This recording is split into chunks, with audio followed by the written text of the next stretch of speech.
Welcome to the overview session of 12-part series on signs to watch out in maritime disputes and arbitration. According to UNCTAD, United Nations Conference on Trade and Development, UNCTAD, Annual Trade Statistics of 2020, 80% of the global trade is through sea. Next, according to Energy Information Administration of US, EIA, about 50% of global energy needs are met by oil and gas, out of which significant percentage, roughly around 30 to 40%, is produced from offshore. That means below the seabed. Furthermore, this percentage is unlikely to change, despite expansion of solar and wind power. Nuclear energy may increase in certain developed countries, but the oil and gas from offshore will remain a significant contributor for human survival. These three are the basic facts well known to you all. So what's the conclusion? The sea and maritime industry segments are an extensive and indispensable part of human life.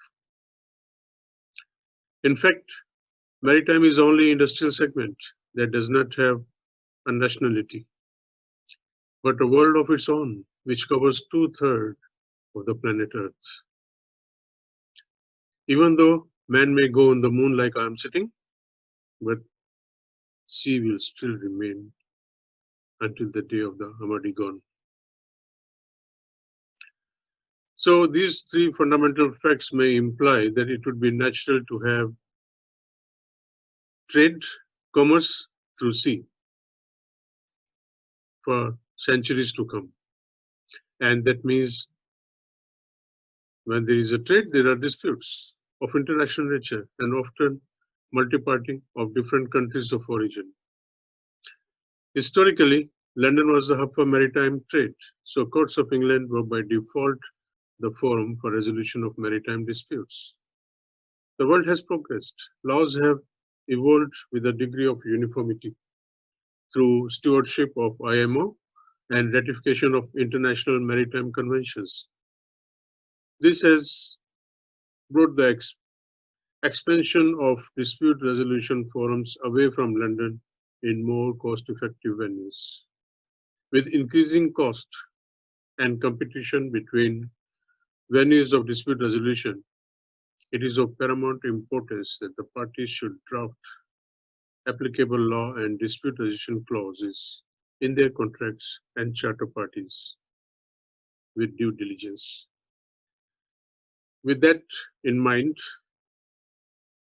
we have developed this 12-part series to help the maritime community, legal fraternity, and all the stakeholders to get up to speed with the contemporary developments. Let me share with you what this 12-part series means.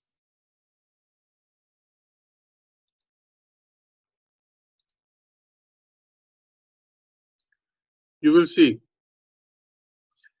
starting from part 1,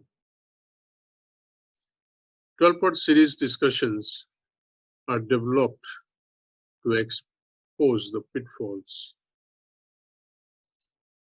of printed default dispute resolution clause and consequences faced by the parties. Each session is devoted to one specific challenge. Related case studies, applicable legal principles, and recommendations for managing your business amicably and profitably. The underlying theme of these 12 parts is to practice dispute avoidance. With more knowledge, with more information, and more up to speed with the latest developments in the legal fraternity as well as in the industry and trade, commerce, geopolitical situations, it is good to avoid disputes. And even if you can't avoid it, manage your dispute resolution process cost effectively, efficiently, so that business must continue without a major dent. Who must attend these sessions? Ship owners, charters, offshore field operations managers, commercial and marketing directors, corporate legal counsels, practicing maritime lawyers interested in offshore sector, fleet managers and superintendents, operation managers, masters, post-fixture managers, investment analysts, offshore credit risk managers of financial institutions, and the stakeholders in joint operating and joint development of the offshore fields, and whosoever has an interest in maritime industry. So to start with, the first part 1, covers word by word dissection or anatomy of default applicable law and dispute resolution clause. I call it LDRC. In context of the parties, not what was printed or what is drafted. Review what is the potential of this clause on sub charters. While charter party may say 2 parties, but we know in reality there are always more than 2 parties. Part 2 is to deal with a situation when the dispute arises and the parties see the dispute resolution clause, law and dispute resolution clause or LDRC for the first time. Someone had drafted, someone had negotiated, and now when the dispute arises, is another party looking at it. And they have to invoke it. But they find that it is not to the benefit of either party to invoke this kind of a clause, especially for arbitration and even if for litigation in courts. So how do we manage? And this is what will be discussed in part 2 of the session. Remember, each session will be for about 2 hours, which will be more interactive and discussion based. So coming back to the part 2, why should we amend in the first place? Change of context. It is not drafted in context of the party's business or operations of the vessels or the rigs. Or the clause is dysfunctional. It's a pathological clause, not properly drafted.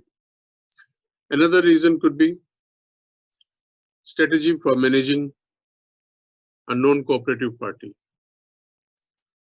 What are the consequences if it is not amended?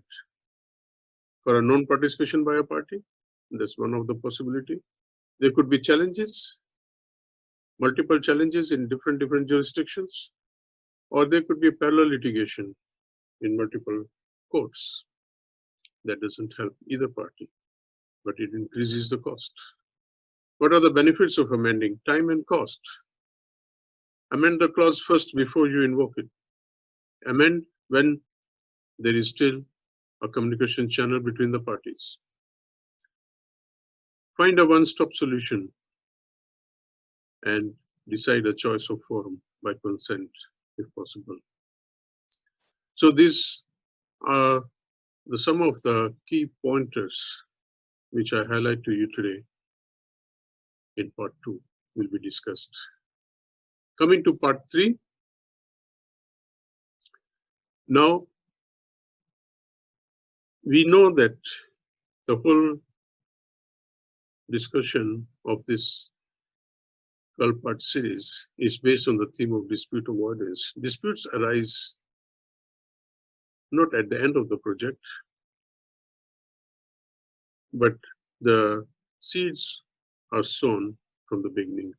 There could be various issues. So can we nip the evil in the bud and start resolving them as and when they happen and appoint or consider different scenarios, possible scenarios, and then provide for the dispute resolution for each scenario. Technical issues are the core issues, either due to performance or machinery breakdowns or fuel consumption or speed related to the vessel's capabilities, what was stated in the charter party and what is actually delivered. A ship was named in the charter party, but when the delivery was made, the vessel was delivered or a rig was delivered, it could be another vessel or another ship, another rig. There could be commercial issues, delay in payments, disagreements on additional claims, variation claims, performance issues, day-to-day performance, interaction with people, and procedural issues. All these can be handled as and when they occur. So in part 3, we will be discussing how to adopt conflict management and negotiation processes before you reach the stage of final negotiations, litigation, or arbitration. Now coming to part 4. Part 4, we have now come to the stage of a dispute and suddenly stumble upon multiple clauses for dispute resolution. Some clauses were incorporated by reference, some clauses are drafted, and in certain sections of the documents, there is altogether a different forum, different applicable law. Dispute resolution clause is either missing or not stated, or can be invalidated if a party chooses to challenge it. For example, bill of lading, or brokers have used something else, or sub-charterers have used a different LDRC from the main charter party or the head charter party. So how to deal with these multiple clauses for dispute resolution? That will be discussed in part 4. In part 5 is another important and contemporary forum for resolving disputes through mediation. With the ratification of a UN Convention of enforcing mediated settlement agreements, or in short, it's called Singapore Mediation Convention, signed in 2019, ratified in 2020, has come into force now. And this is a good opportunity for stakeholders in maritime industry to start using mediation to resolve their disputes much faster, more effectively, and enforceable settlement agreements. No longer the fear of having a settlement agreement and the party may not honor it. So how far it has been practiced, how we can make use of this convention, how we can implement in our prevailing charter parties, which were signed 10 years ago, 5 years ago, or last year, or before the convention. And what's the real benefit as compared to arbitration? Under the New York Convention, arbitration award is enforceable in 166 countries. So all these issues will be discussed in part 5. Now we come to the scenario. From this point forward, we have reached the stage of real dispute resolution forum. We have invoked an arbitration clause or a litigation clause. So part 6 will discuss on forum shopping. Forum shopping is not a new term. It has actually originated from the maritime disputes. So forum shopping in the past used to be courts, from courts of one country or courts another country. And now with the arbitration, the forum shopping for arbitration has also started. Party A may start arbitration under English law, Party B may start under Chinese law. Party C may go into another seat of arbitration, or one party may go to court. So how do we avoid wasting time in jurisdictional challenges? How to select a forum convenience, we will discuss in part 6. Okay, now the arbitration is underway. We have to start planning, or we should have a plan even before we get into the part 7. So part 7 will be establishing the timeline, the cost, exposures, and who shall bear the cost. The claimant, the respondent. Respondent may seek security for cost because he finds the claim is frivolous. Claimant may find that respondent may dissipate its assets, so they want security for costs or security for claim. So before we apply for security for cost in arbitration, we must have a proper estimate. Estimate of time, estimate of cost, sources of cost, cost of witnesses, cost of management time, cost of legal counsels, cost of arbitration, and all other costs associated in terms of logistics, documentation, and expenses to be incurred. And then applying security for cost, whether to be in court or to apply under the arbitration, ongoing arbitration before the tribunal. We will discuss these in part 7. Now, if you have received the order for security for costs, but somehow security is not available, the cost is security for cost order is not on it, you want to enforce it through arresting ships, or you want to arrest ships for your whole claim out of the fear that the owner may dissipate its assets.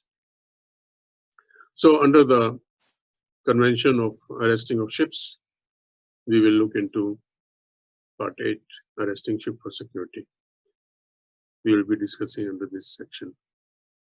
Coming to part 9, when we have multiple parties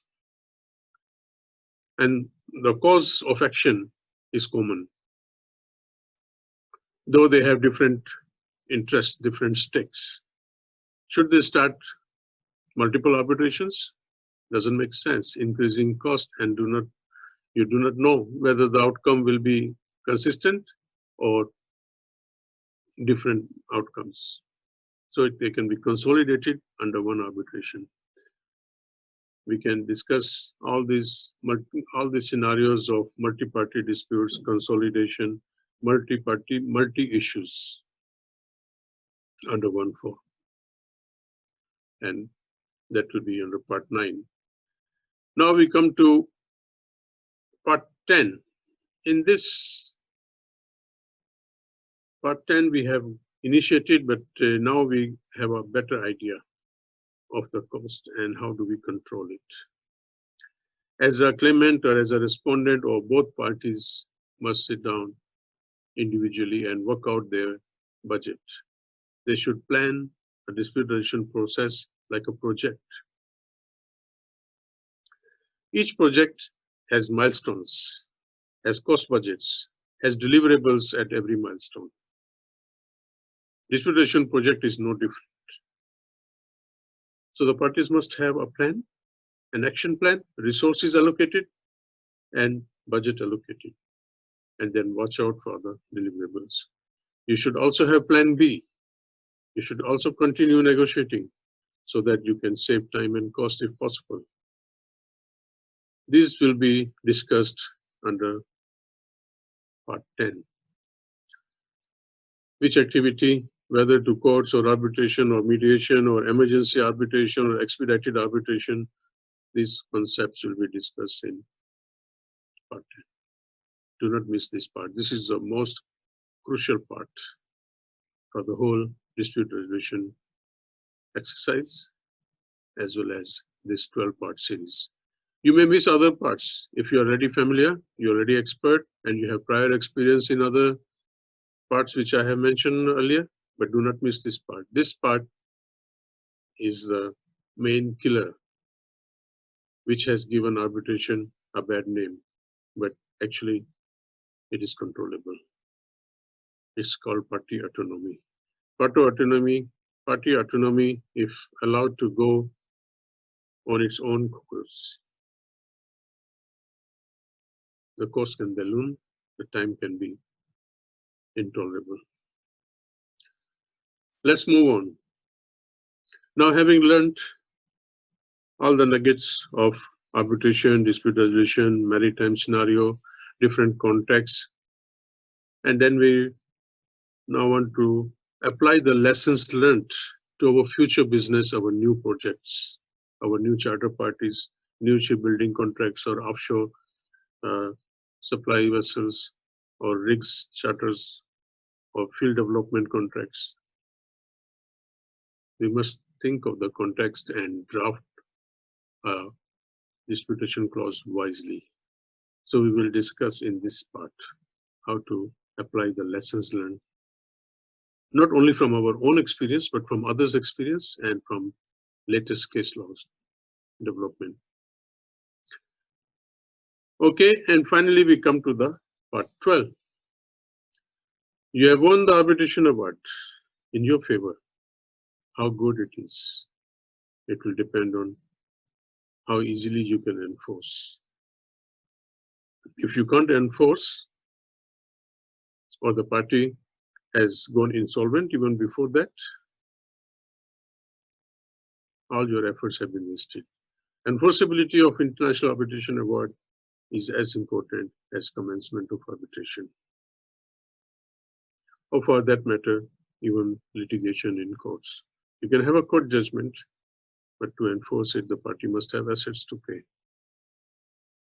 But in arbitration, being no appeal except on exceptional cases under New York Convention 1958, so enforcement could be challenged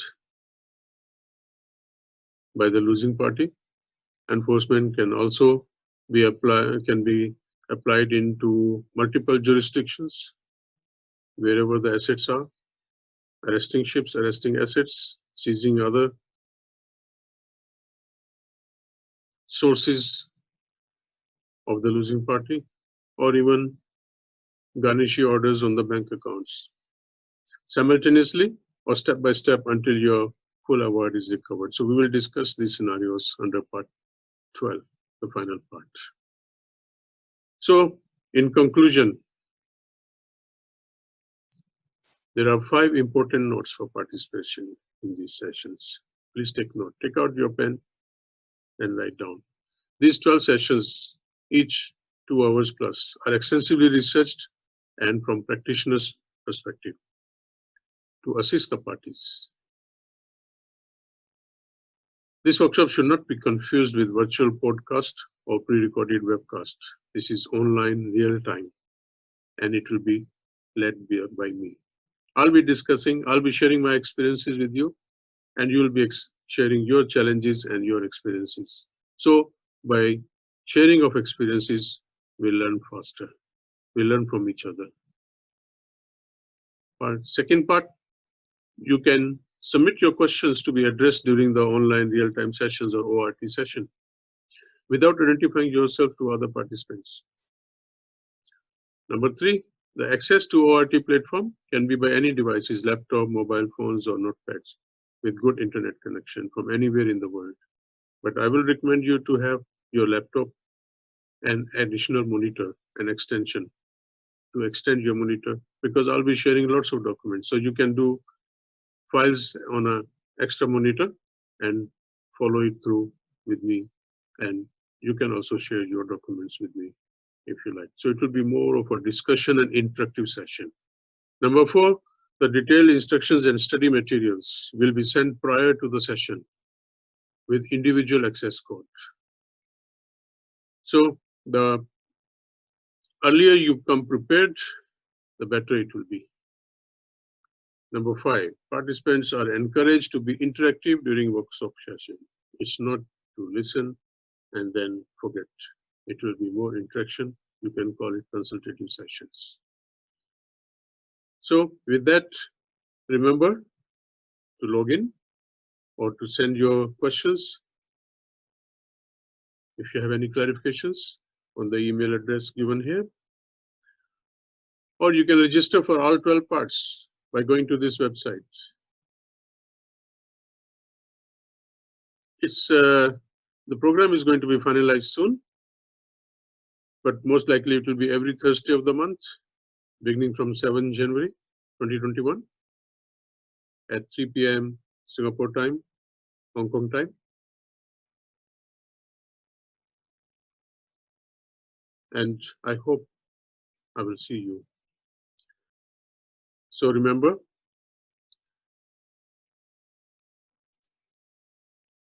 to log in, register, and let's meet each other.